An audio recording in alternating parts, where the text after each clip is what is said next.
আপনারা দেখছেন এগিয়ে টিভি আর আমি আপনাদের সঙ্গে আনোয়ার। আজ শুক্রবার 16 জানুয়ারি ভারতবর্ষের নির্বাচন কমিশনার জ্ঞানেশ কুমার এবং বিজেপি সরকার মিলে সাধারণ মানুষের হয়রানির যে নতুন একটা ফন্দি এঁটেছেন তার নাম এসআইআর।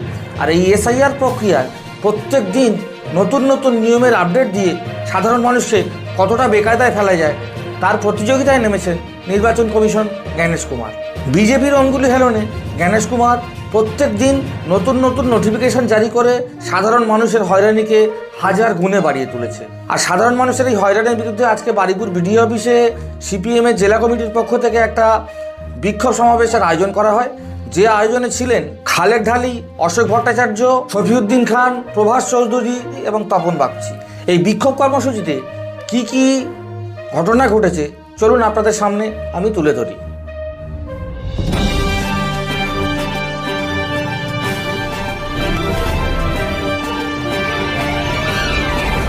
মাত্র একদিনের নোটিশে এখানে জড়ো হয়েছে অসংখ্য কর্মী।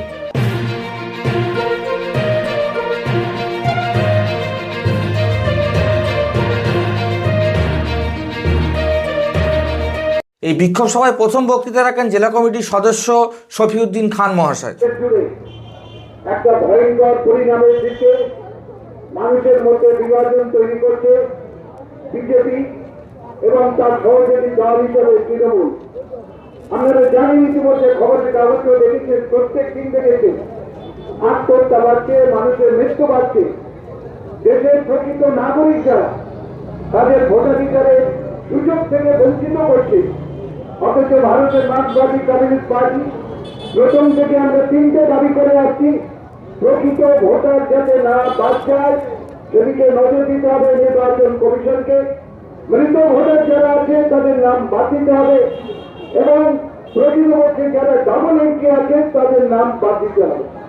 খসড়া ভোটার তালিকা প্রকাশিত হলো, আমরা ভেবেছিলাম অনেকটা ভালো, কিন্তু শেষ পর্যায়ে এসে দেখছি এক একটা বুথে 800 করে ভোটার আছে, সেখানে 435, 470, 480, ওটাও 300, 350 মতো এক একটা বুথের মধ্যে হিয়ারিং এ যাচ্ছে।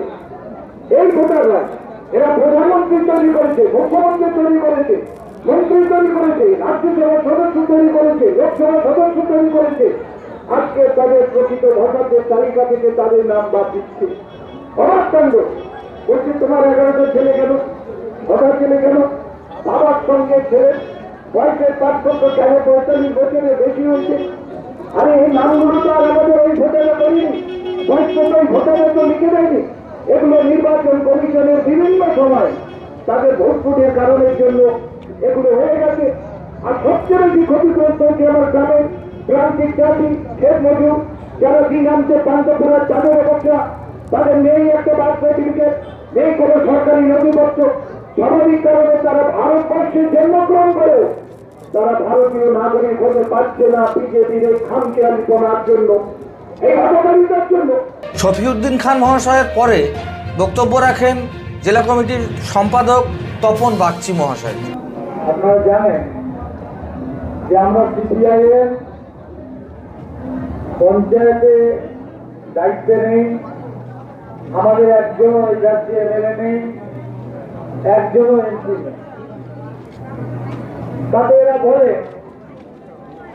যে যাদের কিছুই নেই তারা লাল ঝান্ডা নিয়ে রাস্তায় কেন? আমরা বলতে চাই যে যতদিন মানুষের উপরে নিপীড়ন থাকবে, মানুষের উপরে অত্যাচার থাকবে, মানুষকে হয়রানি করা হবে, ততদিন লাল ঝান্ডা থাকবে, মানুষকে সঙ্গে নিয়ে যাবে। এরপর বক্তব্য রাখেন লায়েক আলী মহাশয়। তিনি চরমভাবে হুঁশিয়ারি দেন নির্বাচন কমিশনের সমস্ত আধিকারিককে যে যদি আপনারা আপনাদের কাজ সঠিকভাবে না করেন তাহলে আমরা বিডিও অফিসে তালা ঝুলিয়ে দেব। একটা সাধারণ নাগরিকের যদি ভোটাধিকারে ভোটের থেকে নাম বাদ যায়, আমরা হুঁশিয়ারি দিয়ে গেলাম বিডিও অফিসে সেদিন কেউ থাকবেন না, বিডিও অফিস থাকবে না।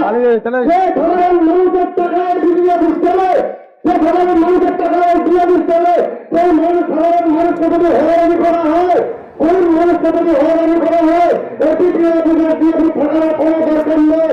আগামী দিনে অফিস এরপর শুনে নেওয়া যাক পরবর্তী বক্তার বক্তব্য। তিনি হুঁশিয়ারি দিয়ে বলেন যে এটা আমাদের এই আন্দোলনের প্রথম আজকের দিনটা হচ্ছে ঝলক। যদি ভবিষ্যতে আপনারা ঠিকঠাক না কাজ করেন এবং সাধারণ মানুষের যদি হয়রানি বাড়ে, তাতে ভবিষ্যতে ওনারা বৃহত্তর আন্দোলনের পথে যাবে। মানুষকে বিভ্রান্ত করার জন্য কখনো এসআইআরের নামে, কখনো বিভিন্ন ভাবে মানুষকে লাইনে দাঁড় করিয়ে দেওয়া হচ্ছে। এটা হচ্ছে গিয়ে একটা ঝলক আমরা দেখাচ্ছি। দেখবেন গোটা রাজ্যে বিভিন্ন বুঝে ঝলক দেখাচ্ছে বামপন্থীরা হুঁশিয়ারি দিচ্ছে, এখনই যদি আপনারা আপনাদের নিয়ম ঠিক না করেন, মানুষকে যদি মানুষ ভাবেন না ভাবেন, মানুষকে যদি অপরাধ হবেন, তারা ভুল করছেন। শেষে আমরা একটা একান্ত সাক্ষাৎকার নিয়েছি কমরেড খালেক ঢালি মহাশয়। এসআইআর প্রক্রিয়ার মধ্যে যে ভুলগুলো আছে, আপনারা কোন কোন ভুলগুলো চিহ্নিত করেছেন একটু যদি দয়া করে বলেন। চিহ্নিত তো আমরা করিনি, বিভিন্ন অজুহাতে এই এসআইআর আমরা শুনেছিলাম, খসড়া বেরিয়েছে, এইবারে ফাইনাল লিস্ট হবে, টুকিটাকি যা আছে। কিন্তু নতুন নতুন যে কারণ শুনছি, ছোটোখাটো কারণ, স্পেলিং ভুল, একটু বানান ভুল, মেয়েদের গ্রামে বাপের বাড়িতে খাতুন ছিল, সেখানে শ্বশুর বাড়িতে বিবি হয়ে গেছে, বাবার হচ্ছে যে নাম ছিল মাঝখানের যে কুমার বা হচ্ছে মুসলিমদের ওই রকম থাকে, সেখানে পরবর্তী লিস্টে সেইটা নেই।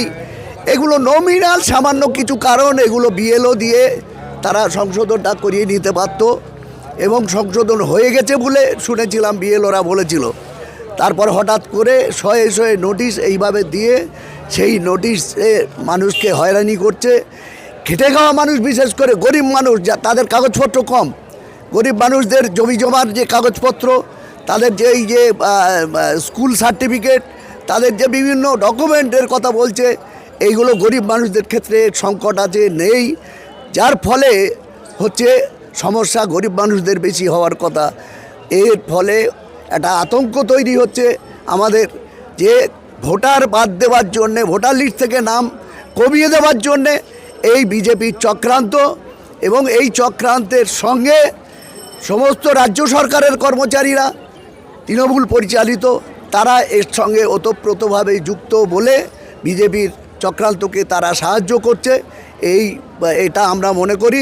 এর বিরুদ্ধে সমস্ত জনগণকে নিয়ে আমাদের লড়াই করা ছাড়া কোনো রাস্তা নেই। আচ্ছা, এই ত্রুটিগুলো দূর করার ক্ষেত্রে আপনাদের কি কোনো মানে পরামর্শ আছে নির্বাচন কমিশনারকে? আমরা তো নির্বাচন কমিশনার, আমাদের নেতৃত্ব, তারা রাজ্য অফিসগুলোতে এ ব্যাপারে বারে বারে লিখিত এবং আবেদন নিবেদন, এবং সেখানে আমাদের পরামর্শ আমরা বারে বারে দিচ্ছি। আমরা এসডিও স্তরে পলিটিক্যাল পার্টি যখন মিটিং ডাকে, সর্বদলীয় মিটিং, সেখানে আমাদের কথা বলছি। আমরা এই বিডিও যখন রাজনৈতিক দলের সব পলিটিক্যাল পার্টিদের মিটিং ডাকে, আমরা সেখানে থাকি, আমরা আমাদের কথা বলছি। কিন্তু হঠাৎ করে এই কয়েকদিনের মধ্যে আমরা যে এই যে ব্যাপক হাজার হাজার মানুষকে নোটিশ ধরানো, হিয়ারিংয়ে হাজির করানো, এই চক্রান্ত আমরা আগে জানতাম না, এরাও আমাদেরকে বলেনি ইতিমধ্যে যে আমরা প্রশাসনের সঙ্গে বারে বারে বসেছি, এগুলো ওরা আমাদের জানায়নি। এই যে ব্যবস্থা, ওরা নোটিশগুলো ছেড়ে দিচ্ছে। আমার জানা মতে নির্বাচন কমিশনারের কোনো এখতিয়ার নেই যে নাগরিকত্ব, মানে কে নাগরিক আর কে বেনাগরিক এটা ঠিক করবে, তো সেটাই নির্বাচন কমিশনার করছেন। তো নির্বাচন কমিশনার এই যে তুগলকি সিদ্ধান্ত করছেন, ওনার বিরুদ্ধে আপনাদের দলীয়ভাবে কি কি ব্যবস্থা নেওয়ার কথা আপনি ভাবছেন? আমরা এর বিরুদ্ধে এই যে শুরু করেছি আন্দোলন, এর তলা থেকে আমরা মানুষকে সংগঠিত করে এর বিরুদ্ধে আন্দোলন করা শুরু করেছি, এবং ইতিমধ্যেই মানুষ তপ্ত হচ্ছে। কালকে ফেসবুক, ইউটিউবে দেখলুম বিভিন্ন জায়গায় বিডিও অফিসে আগুন জ্বালানো শুরু হয়ে গেছে। অর্থাৎ এই চক্রান্তের বিরুদ্ধে মানুষ ক্ষিপ্ত হলে বিভিন্ন রকম ঘটনা ঘটবে। তখন হচ্ছে এই বিজেপির নেতারা, এই বিজেপি বা এই প্রশাসনিক নেতারা ঠেকাতে পারবে না। আমরা প্রথমে ওদেরকে সতর্ক করছি যে এইগুলো বন্ধ করে সহজে মানুষকে এর কিভাবে সংশোধন, যদি ত্রুটি থাকে করুন, হয়রানি করা বন্ধ করুন। এইটা প্রথমে আমরা অফিসগুলোতে জানান দিচ্ছি, তারপরে এই ময়দানের লড়াই আমাদের শুরু হবে। আর সাধারণ মানুষ যারা হয়রান হচ্ছেন সেই সাধারণ মানুষের পাশে দাঁড়াতে আপনারা কি বার্তা দিচ্ছেন? আমরা সাধারণ মানুষকে এই শুরু করেছি, সাধারণ মানুষকে বার্তা দিচ্ছি যে সাধারণ মানুষ যাদের এই দুর্ভোগের মধ্যে আছে তাদের পাশে আমরা আছি, আমরা থাকব। আমাদের কোনো তার জন্যে ওই কোন পরিবারের কে অন্য রাজনৈতিক দল করে তার সঙ্গে এর কোনো সম্পর্ক নেই।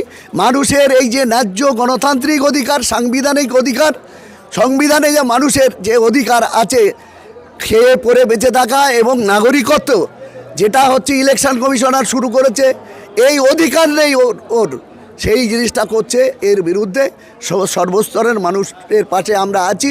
মানুষকে এই কথা আমরা জানান দিতে চাই এবং কাজের মধ্যে দিয়ে প্রমাণ করতে চাই। আচ্ছা, শেষ কথা একটা আপনাকে বলতে চাই, আজকে যে আপনারা এখানে বিক্ষোভ সমাবেশের আয়োজন করেছিলেন, এটা কি বিডিও সাহেব বা বিডিও ম্যাডামরা এখান থেকে যারা আধিকারিকরা আছেন তারা কি জানতেন? আমি যতটুকু দেখলাম তাদের ঘরের মধ্যে গিয়ে তারা কিন্তু কেউ এখানে নেই। তাহলে কি তারা আপনাদের এই আন্দোলনের ভয়ে এখান থেকে অফিস ছেড়ে বেরিয়ে গেল? হতে পারে। আমরা কিন্তু ডেপুটেশন বলতে তাদের কাছে কোনো এ ব্যাপারে স্মারকলিপি দেওয়া বা ডেপুটেশন দেওয়া বলতে পদ্ধতিগত যেটা সেইটা আমরা করিনি। আমরা আমাদের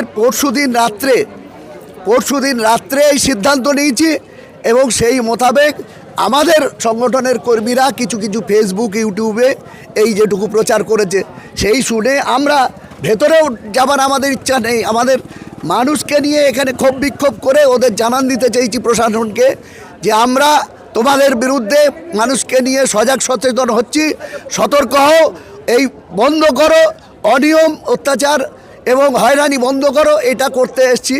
এটা ওরা বুঝেছে হয়তো যে আমাদের ওপরে যেটা অন্যান্য জায়গায় হচ্ছে এই কয়েকদিনে সেটা হয়তো ঘটতে পারে, কিন্তু আমরা মার্ক্সবাদী পার্টি, কমিউনিস্ট পার্টির কর্মীরা প্রাথমিকভাবে মানুষকে প্রথমেই এই অন্যায়ের প্ররোচনা দিই না, আমরা শুধু জানান দেওয়ার জন্য আজকে এসেছি।